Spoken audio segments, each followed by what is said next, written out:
welcome back to Prism and Company. On the docket today, we are taking another look at the OceanDry Tarot, specifically the minors. We are going to go through the cups today, so it is going to be all of the minor cards 1 through 10, and then the court cards as well. If you saw my video on the wands, same deal here. We're going to take a look at each card individually, and then go through the entire suit kind of holistically and see what extra little decisions were made. Now, the reason I'm doing this, if you happen to miss the first one, is that I want to be really transparent about why I did the things I did in this deck. I think that stuff is fascinating, and I wish more artists would talk about it. So if you have any questions beyond what I explain here, please let me know. I would be more than happy to come back and give you any extra information. Also, I'm not sure how regularly I'm releasing these.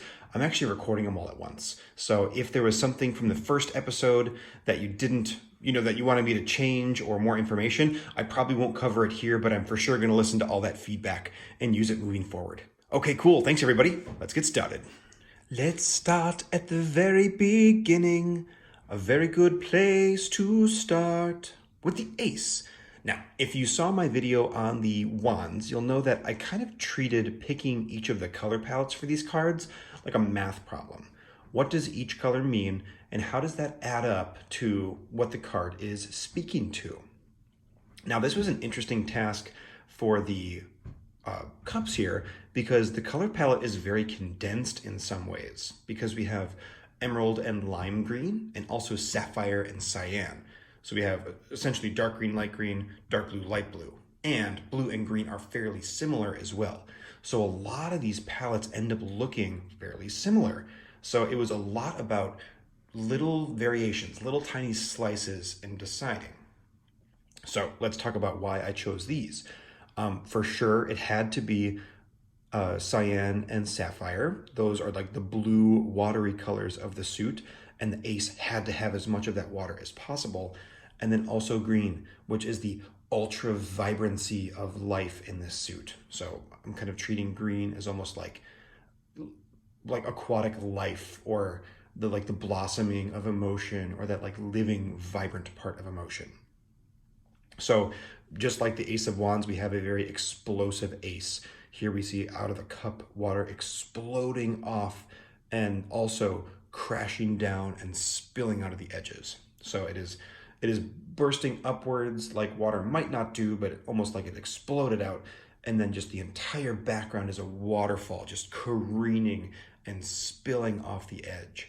I really like how wet this card looks. I think that it's kind of hard to capture wet sometimes, especially with an abstract style, because in many ways, everything kind of looks wet. It looks like the paint is smeary and moving.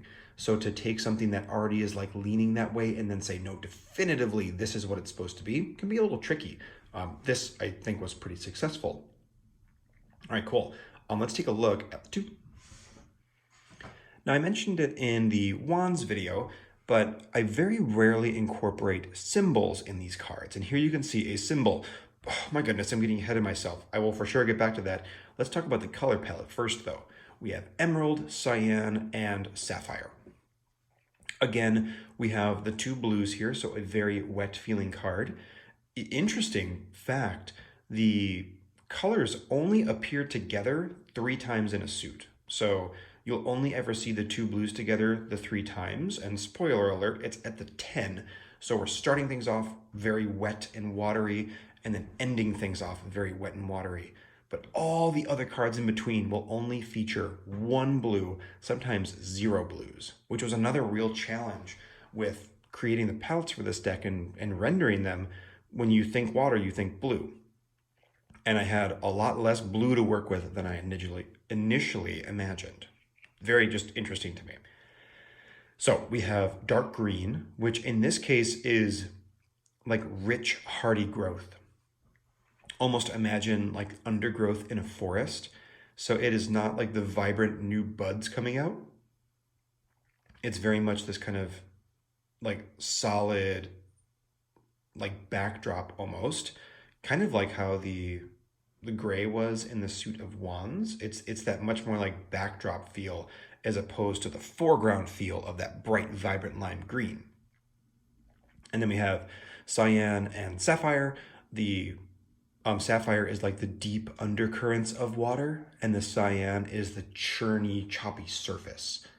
Now, you might ask yourself, why is this not lime green? The Two of Cups is very much like love in some ways, or the meeting of two, or like budding emotion or relationship. It could mean many things, but that's often what this card gets kind of typecast as. And that feels very lime green, and it sure does. But if you consider that budding next to the ace is way more explosive. So it is lime green, or excuse me, it is emerald green in contrast to the ace. And also I couldn't choose that color palette twice. So there is that too. Now we have our 2 cups with that bright frothy blue spilling, again, kind of forming the same waterfall that we saw in the ace. Before it was the entire composition that was pouring down. Now it is specifically water pouring out of these cups and kind of mixing together.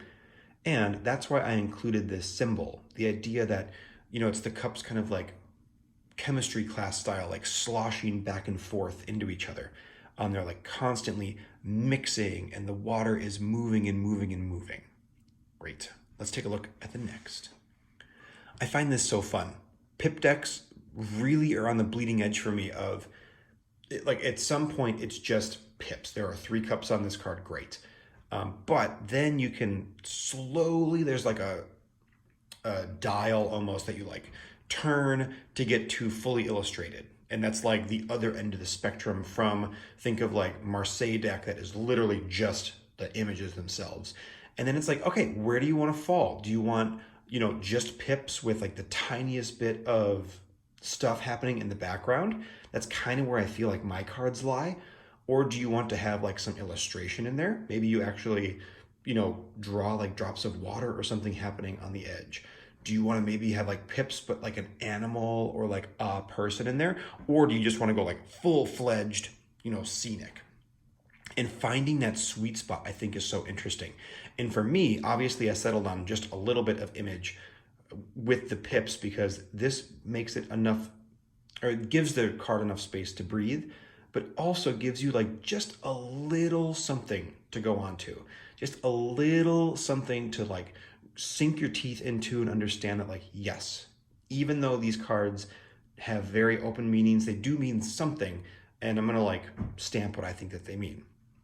And also, I made this deck as a learning tool for myself. Like, that was the initial intention a million years ago when I started.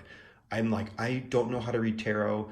I'm going to make a deck to figure it out, and I'm going to put all of my combined information into the cards. And boy, did it spiral out of control beyond that.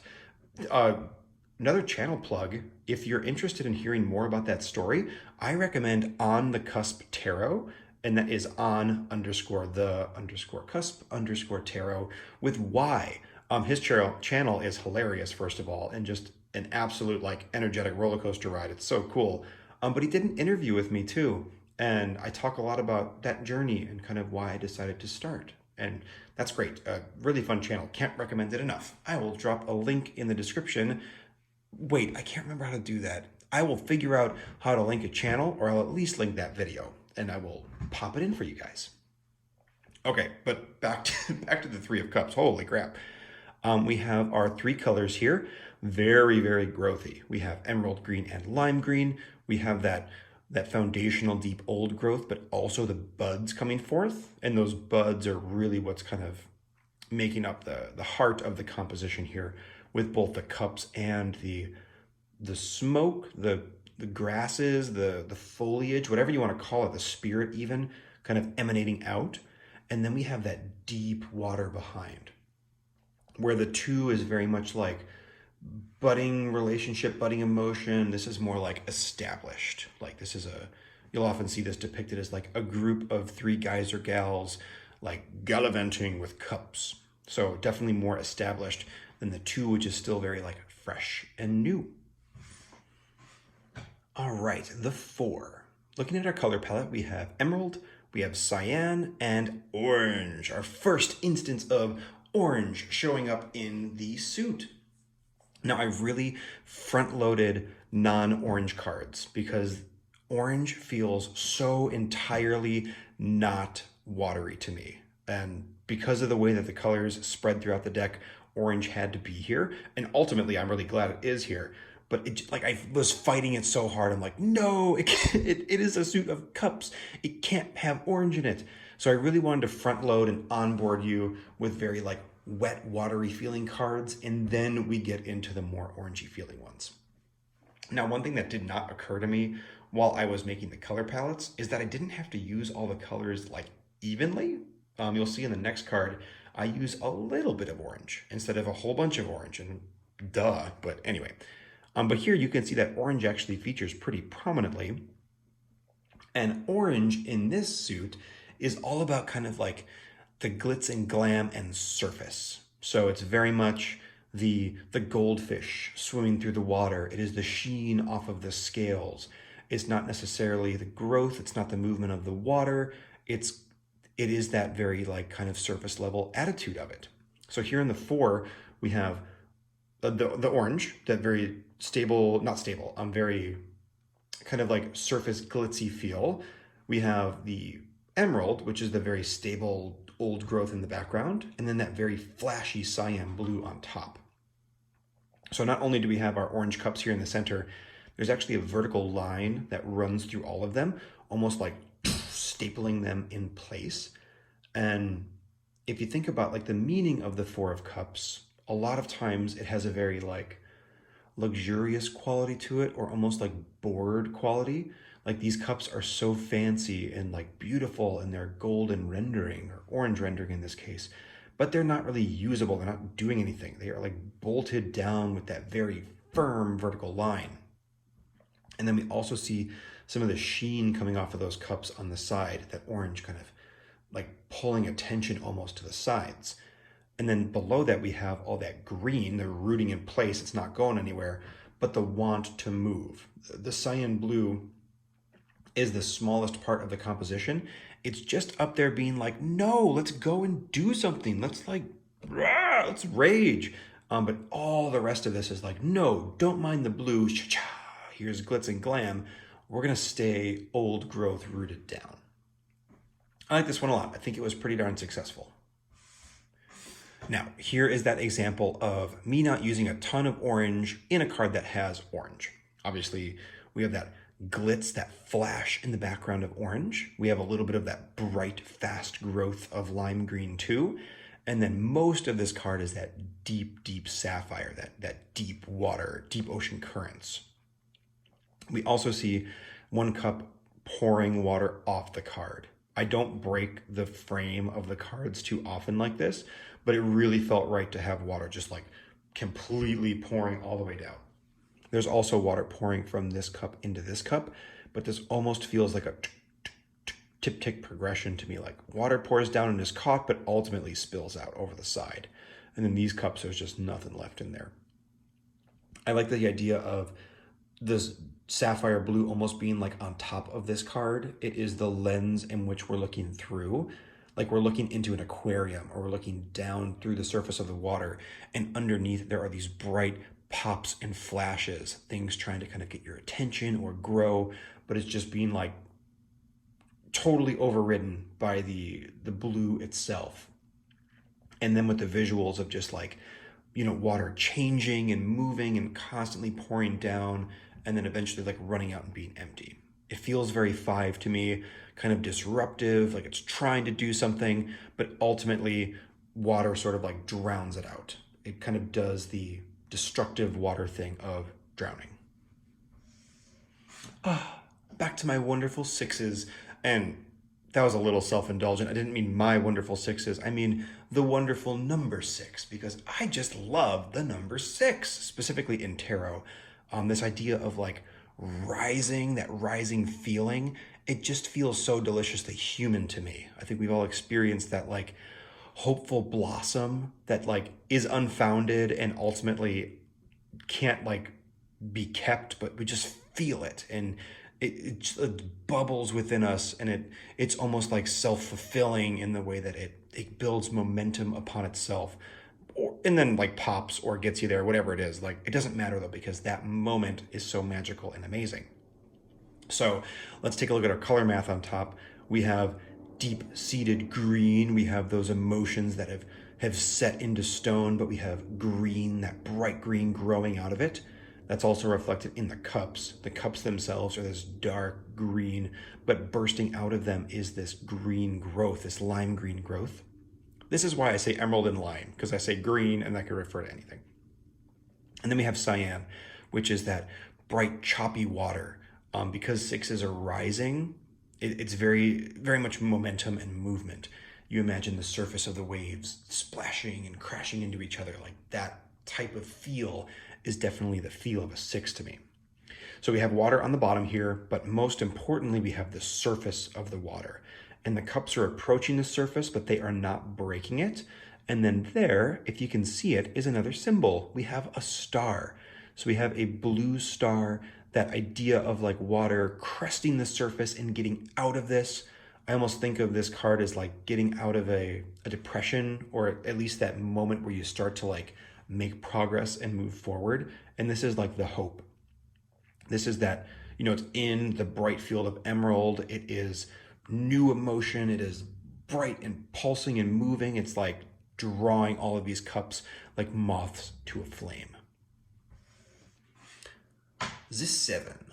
Let's take a look at our color math. Oh, now I want to make a band named Color Math, and I'm going to name a business Color Math, and I'm also going to rename myself Color Math. First name Color, middle name Math, last name, there is no last name because it's all Color Math. Okay, but back to our Color Math. Here we have deep-seated emerald, we have bright poppy lime green, and the flash of orange.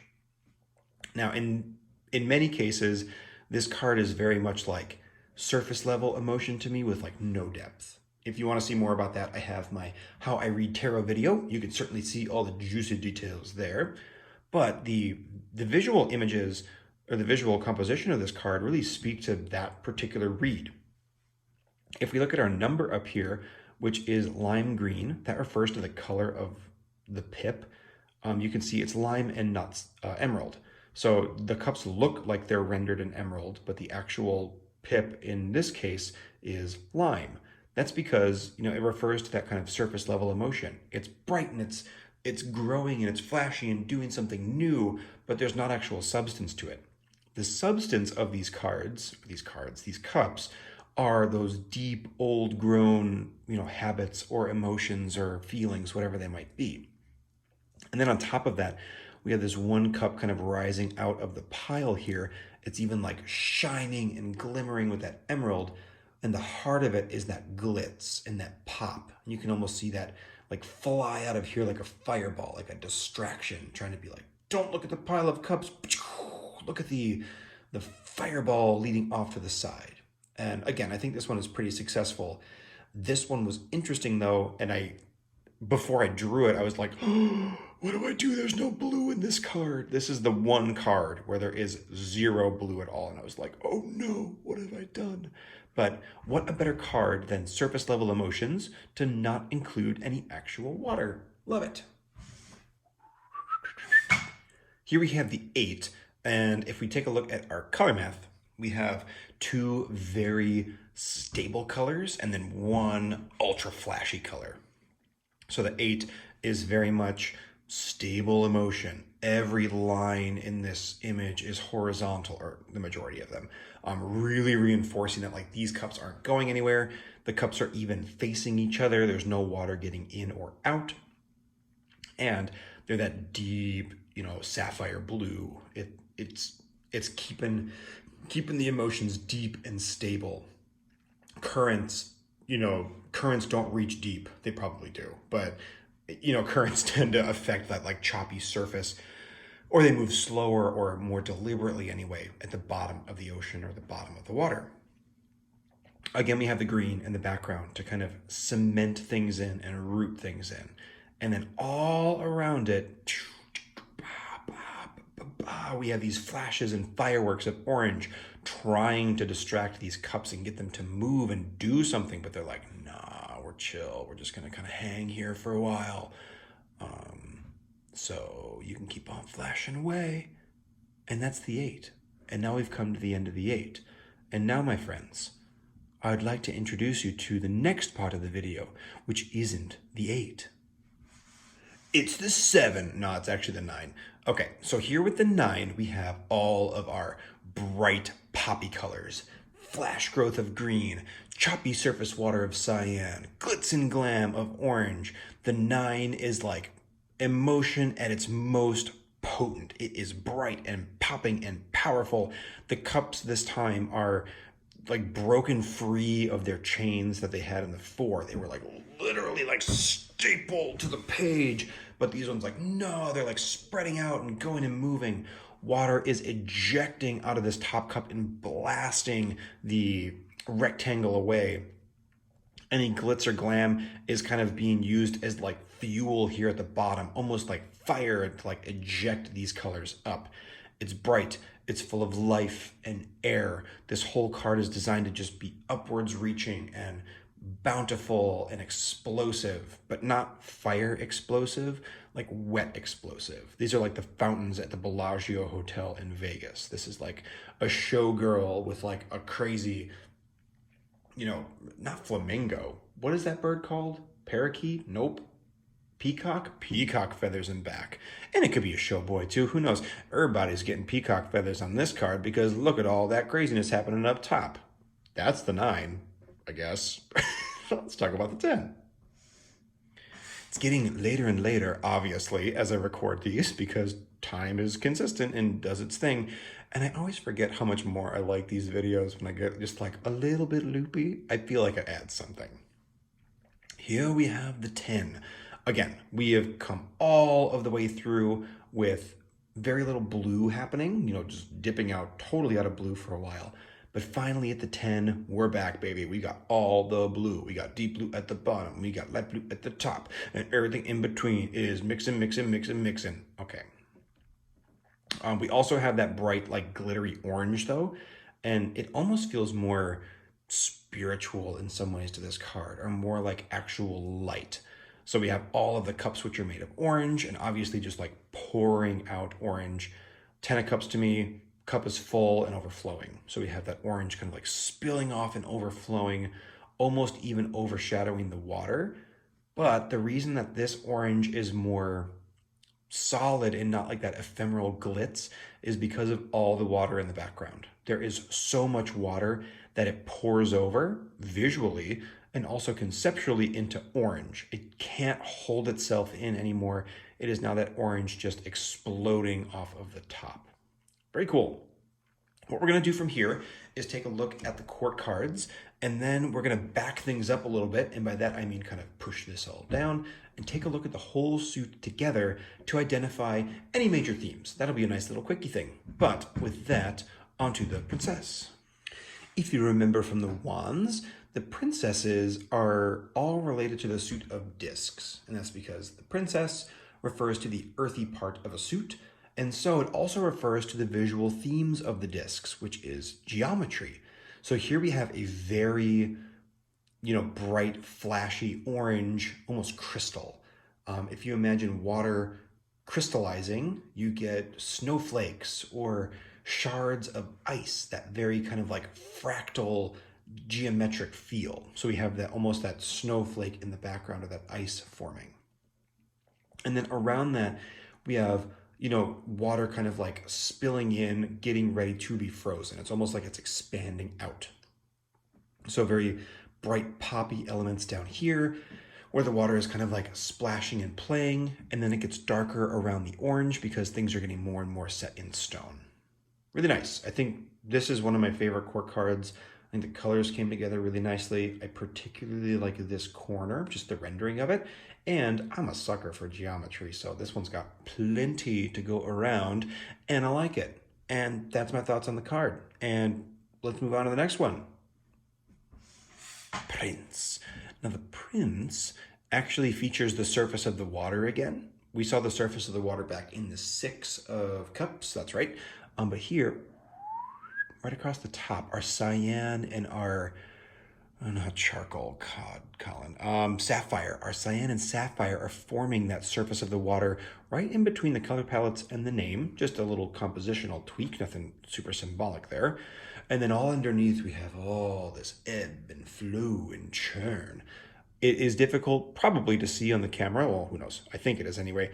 There's lots of little like bubbles and things happening down here. The water is percolating and churning, but I read this card very much as like sulfuric acid, calm, cool, collective surface, but underneath, bah, just waiting for any sort of, you know, input to explode essentially. So that's what's happening here.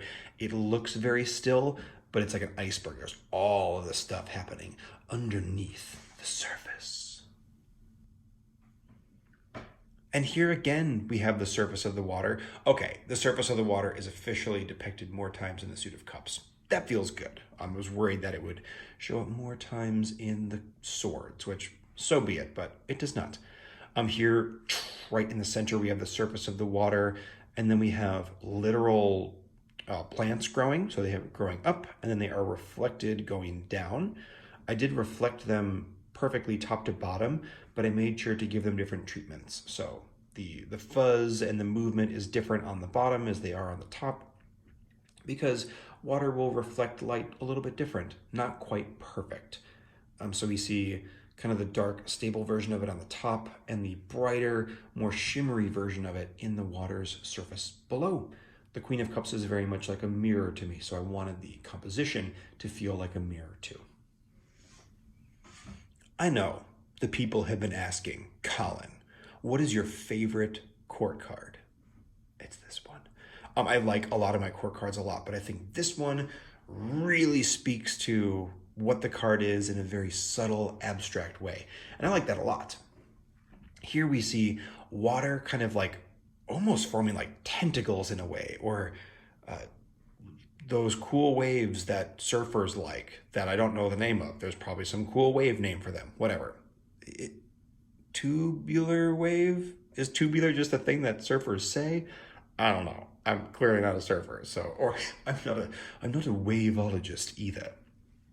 Either way though, I think this idea of like these very churny but still smooth waves that also look like flames, just like it sings to me. This was also a card that I made kind of early on that broke the frame. So it, like specifically with the court cards, this was one of the first, and it really was like, no, we're gonna eat into that frame a little bit or bring things outside of the frame. So it was very freeing for me as well. But really what I like is that overlap of a very watery look and a very fiery look, but set firmly in the Suit of Cups. Great. Now that we've gotten through all the cards individually, let's take a look at all of them together holistically. Boy, I have really got to figure out a way to get rid of all these shadows and things, but that is a task for another day. Let's take a look and get all of our cards out. Okay, looking over these, we are seeing, hopefully anyway, lots of very like wet elements. So let's take a peek. We have the splashing of the water coming off of things like the ace or the 2 or the 9 splashing out, or the 10 kind of splashing down, the 5 dripping out. We have the surface of the water depicted in the 6, and the prince and the queen. So those very kind of wet elements. Also a lot of this kind of like vertical churn. Ooh, vertical churn is another band that I want to make now. Vertical churn we're seeing here in the king and the 3 especially. I'm not sure we have much more of that going on. But definitely lots of more mellow shapes. The 5s were like very sporadic and all over the place, and there is some of that here, but a lot more downwards momentum, a lot more chill, horizontal, horizontal, horizontal, horizontal, horizontal. And obviously the color palettes just kind of naturally lending themselves to that more chill, relaxed vibe. Now, I'm looking at the blues. So remember I talked about how only a couple cards can have all 3 blues, 3 cards in particular. We have our very wet blue cards up front, and then a card to kind of transition us in. We're not getting to orange yet. And then we dip into orange a little bit. There's a nice pop here with that very bright 6. We keep the brightness for a while, but we can't maintain the momentum. So boom, we fall back down, eject back up. It's almost like a wave, like we kind of go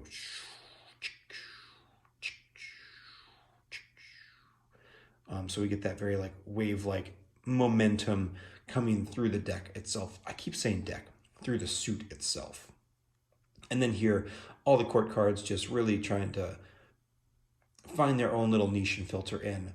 One thing that I worked pretty hard to do was to make sure that all the colors were in different spots on the card. So cyan, for example, it's on the top here, it's on the bottom here, it's on the right here, it's kind of on the bottom or top left here. You know, green is in the center of these cards, but it's on the side of this card on the bottom over here. Orange, again, kind of going everywhere. I wanted to make sure that at a glance, you could easily identify the court cards once you kind of get to know them. And there are some suits which do that better than others. I think the cups are great. The wands get a little bit more ephemeral for me. I'm definitely like put the names on there for a reason. But yes, I think all in all, the cups are very nice. I'm gonna move my hands out of the way and give you guys a moment just to kind of soak it all up like a big sponge because they are very wet. And then next time, we'll take a look at the swords, which I'm so excited about. I love the swords. Great. Thank you, as always, for joining me, everybody. And if you have any ideas or any questions or more information that you'd like to know about, please, please, please let me know. I'd be more than happy to continue that dialogue with you guys. Thanks so much, everybody. Bye-bye.